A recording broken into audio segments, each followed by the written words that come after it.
of the CPP to this? Please, no question. Thank you very much. Good afternoon, everybody. My fellow Liberians, since our decision to enter into the political arena in 2016, we have been consistent in our message for change. Change from doing business as usual and change backwater towns and cities, cut-off counties. We have come to know our people very, very intimately. We have heard the stories of repeated government's neglect, corruption, and wastefulness. We saw the heartbreaking results of dangerous drugs, rising crime, increasing poverty, and expose what actually happened on October 10th. It is important that we do this to protect and preserve the integrity of our elections and the health of our cherished democracy. And it is significant to note that the timing of the runoff already falls outside the constitutional guideposts for the electoral process. We have therefore set up a team of 5 persons to engage in meaningful discussions with the 2 parties going into the runoff to inform our final decision as to who to support. The CPP team is chaired by Councillor Charlene M. Bromskin, who is joined by a vice chair of the Liberty Party, 2 leaders of the Alternative National Congress, and the head of our campaign. These discussions are very, very important to us and to the Liberian people. We promised the Liberian people that we would work to change the system to benefit all Liberians, to change the system to benefit all Liberians. Although the announced results, which we are investigating, do not give us the power to directly drive the real change agenda, we know that with our commitments to systemic change in how we have repeatedly governed ourselves, we would simply play musical only to keep doing the same things over and over without any improvements to the lives of our people or how we should be managing ourselves. We refuse to be a partner in keeping our people poor, our nation divided, and our governing system corrupt. We refuse to be a partner in keeping our people poor, our nation divided, and our governing system corrupt. Therefore, we have asked our team to place the following items on the agenda for discussions with the 2 parties. In no particular order, they include, but may not be limited to, commitment to gender equality. We must prioritize the passage of the minimum 30% law for women participation and membership in the legislature.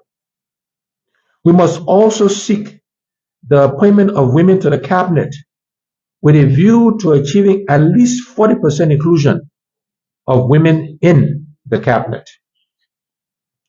Commitment to establish a national youth service program to address improving social cohesion, empowerment, employability, and civic duties of our youth. Commitment to provide preferential loans and business development support programs to Liberian entrepreneurs, especially with focus on women and youth. Commitment to establish a war and economic crimes court. We must end the culture of impunity in our country and seriously seek to reconcile and unite our people under the rule of law. Commitment to undertake a review of the Liberian Constitution towards strengthening democratic governance and the unity of Liberians under the law. Commitment to judicial reform. We must improve access and affordability to justice, seek a review of lengthy litigations merely on procedural grounds, establish a claims court, and take steps to improve and strengthen the independence of the judiciary as well as the capacity of investigatory agencies. Commitment to decentralized public administration. We will not sustainably develop Liberia until we ensure the provision of basic service delivery to Liberians across Liberia. Monrovia is not Liberia.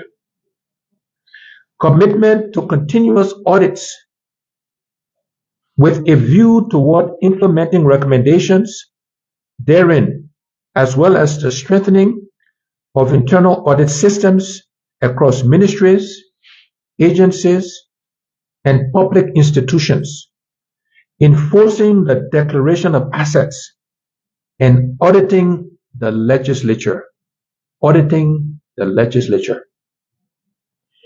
Commitment to simplify the tax code and rules and regulations for establishing businesses. To make it business friendly, we must make Liberia business friendly and accommodating to Liberian entrepreneurs.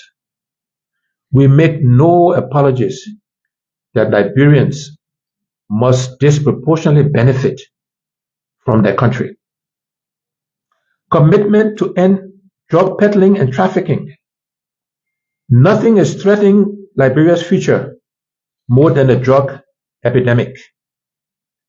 Commitment to electoral reform to avoid the repeat of electoral fraud. Commitment to religious tolerance to ensure an inclusive Liberia.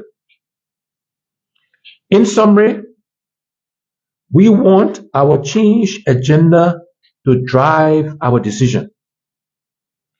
We therefore request that the parties who seek our support in the second round of elections commit to our vision for a better Liberia, and our agenda for real change, and to sign with the Liberian people that they will commit to fundamentally changing politics as usual for the benefit of all Liberians. May God continue to bless our nation, and may Liberians be peaceful as they go to this runoff, and may God bless you and our country. I thank you.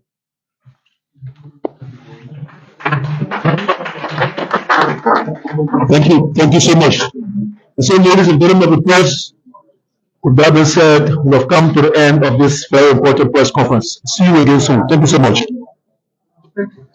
So, folks, thank you for following.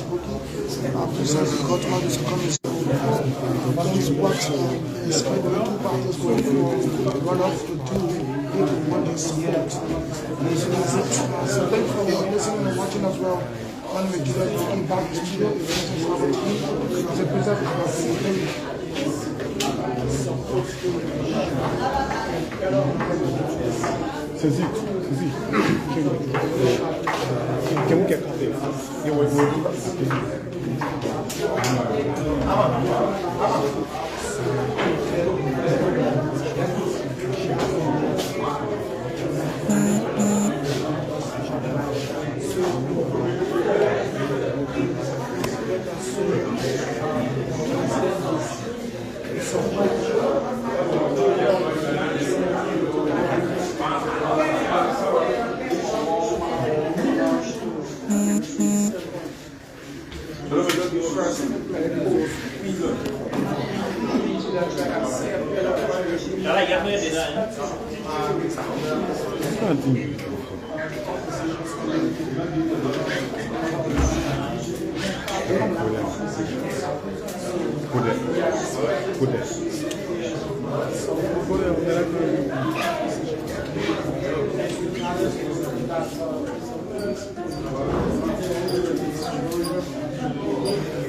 So, Paul, thank you for following those.